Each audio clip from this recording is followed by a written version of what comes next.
Have you ever worked so hard to build a stable life that you postponed your own emotional needs only to discover that longing doesn't disappear just because you ignore it? Many people learn this quietly, not through dramatic events, but in ordinary places like an office corridor, a meeting room, or a conversation that lingers a few seconds longer than expected. Kevin's story begins in such an ordinary space. He is young, diligent, and deeply committed to becoming someone reliable. For Kevin, work is not just a job. It is proof to himself more than anyone else that he is moving forward. Each completed task, each late evening spent refining details, gives him a fragile sense of safety. As long as he keeps improving, he believes life will eventually feel secure. Emotionally, he lives in a careful balance, disciplined, contained, and quietly hopeful, yet guarded against disappointment. It is in this structured world that he first hears about Mino, not through a dramatic introduction, but through passing comments from colleagues' observations about her openness, her energy, the way people seem at ease around her.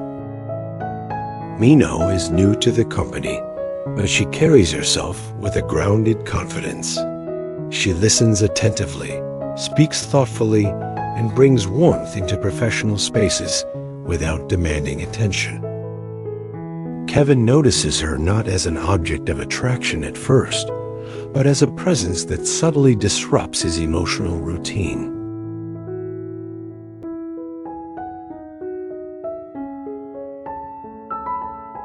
When they finally interact through work, their conversations remain professional on the surface. They exchange ideas, coordinate tasks, and support shared goals. Yet beneath those exchanges, something quieter unfolds. Kevin begins to feel seen in a way that goes beyond performance. Mino, in turn, senses his sincerity and restraint. Their connection grows not through intensity, but through consistency, through mutual respect and small moments of understanding that accumulate over time. Psychologically, this is where the tension begins. Kevin feels an internal conflict that many people recognize but rarely articulate. Part of him is drawn toward emotional closeness. Another part insists that he must wait until he is ready, until his life feels more established.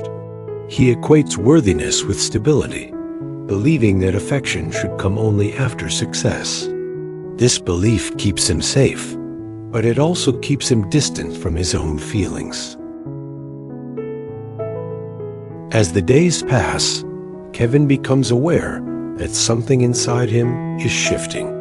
He is still focused, still professional, yet no longer emotionally neutral.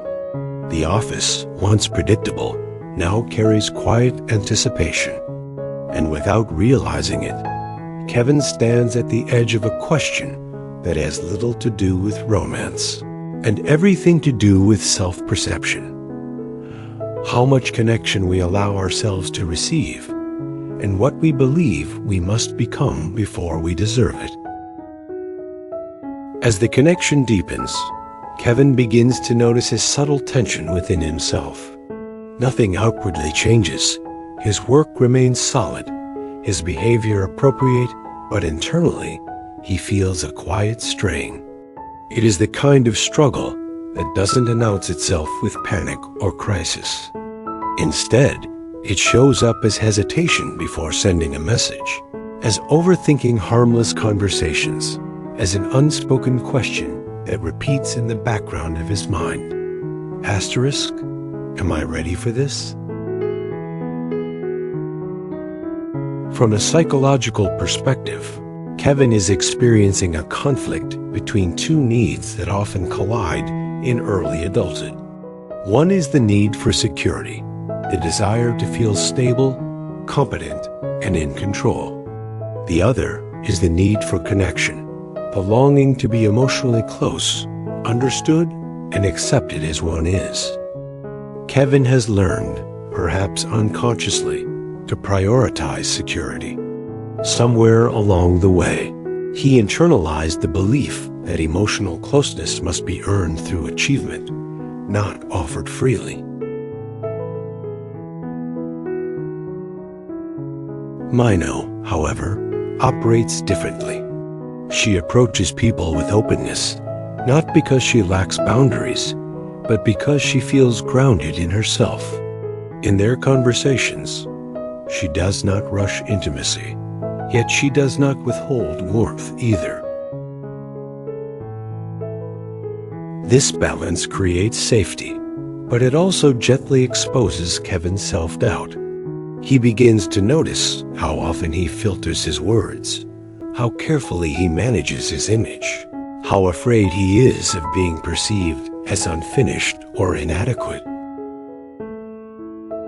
At work, Kevin's recognition from superiors reinforces his confidence, but it does little to ease his emotional uncertainty.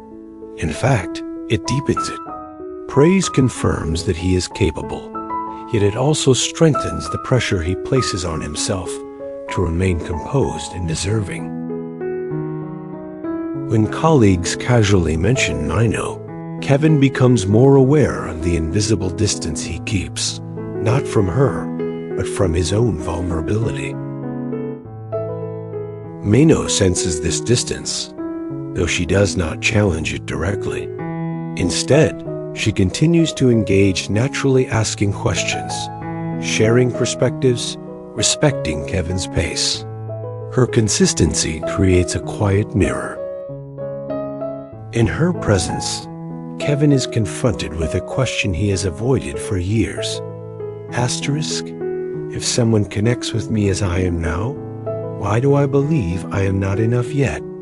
Asterisk. This inner tension leads to small but meaningful mistakes, not in behavior, but in interpretation. Kevin sometimes reads neutrality as rejection, pauses as disinterest, professionalism as emotional distance. These assumptions are not flaws. They are protective habits shaped by fear of disappointment. From a therapeutic lens, this is a classic pattern of self-protection. By holding back, Kevin avoids the risk of emotional exposure, even as he longs for closeness.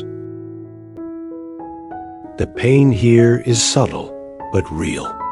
It is the pain of postponement, the feeling of living slightly ahead of one's own life, always preparing for a future version of oneself who will finally be worthy of connection. And as Kevin continues to navigate this space between caution and desire, the cost of waiting becomes harder to ignore, quietly asking him whether emotional readiness is something we achieve or something we choose. The turning point does not arrive with dramatic confrontation or sudden urgency.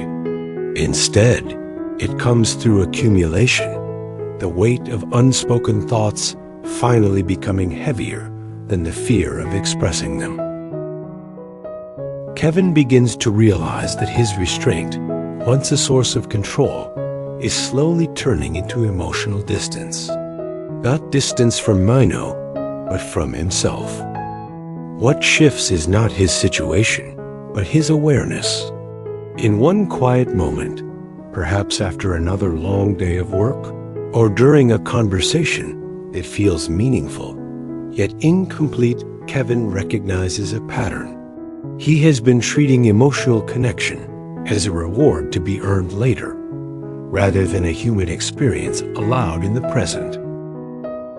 This realization is not accompanied by relief. It comes with vulnerability. Admitting desire means admitting uncertainty, and uncertainty has always felt unsafe to him. From a psychological standpoint, Kevin is confronting a core belief that stability must come before intimacy. This belief once protected him, giving structure during a formative period of growth. But beliefs, even helpful ones, can become limiting when they remain unquestioned. As Kevin sits with this insight, he understands that waiting to feel ready may actually be a way of avoiding the risk inherent in all meaningful relationships. When Kevin finally chooses to speak, he does so without performance or expectation. There is no attempt to impress, no justification of his worth, no promise of a perfect future. He communicates simply and honestly, acknowledging both his feelings and his respect for boundaries. This moment is less about confession and more about alignment between what he feels and how he lives. Mino's response is calm, thoughtful, and revealing. She does not react with surprise, nor does she pressure the situation. Instead, she shares that her connection to Kevin has grown in the same quiet way through consistency, mutual respect, and emotional presence. Her openness reframes the entire dynamic. The connection was never dependent on status, timing, or achievement. It was built through shared humanity. Kevin understands that his fear was not about rejection from Mino, but rejection of himself. By allowing his feelings to exist without conditions, he experiences a form of emotional maturity, one that does not eliminate fear, but allows action despite it. In choosing sincerity over self-protection, he steps into a more integrated version of himself, one that is no longer waiting to become worthy before allowing closeness. Kevin and Mino choose to maintain professionalism while allowing emotional truth. This reflects emotional maturity, not suppression. Boundaries are not barriers to closeness. They are structures that make closeness sustainable. Kevin's journey reminds us that self-worth is not something proven through external validation alone. It is strengthened when our actions align with our inner experiences. By choosing sincerity over fear, Kevin does not guarantee happiness, but he restores integrity. And integrity, in psychological terms, is often the foundation of lasting well-being. If this story resonates, perhaps it is because many of us are quietly waiting to be better, braver, or more prepared before we allow ourselves to connect. But sometimes, the most meaningful growth begins when we stop waiting and simply allow ourselves to meet life as we are, with clarity, courage, and compassion. If you found value here, consider liking the video. It helps this message reach others who may need it. Subscribe for more thoughtful stories about psychology, relationships, and personal growth.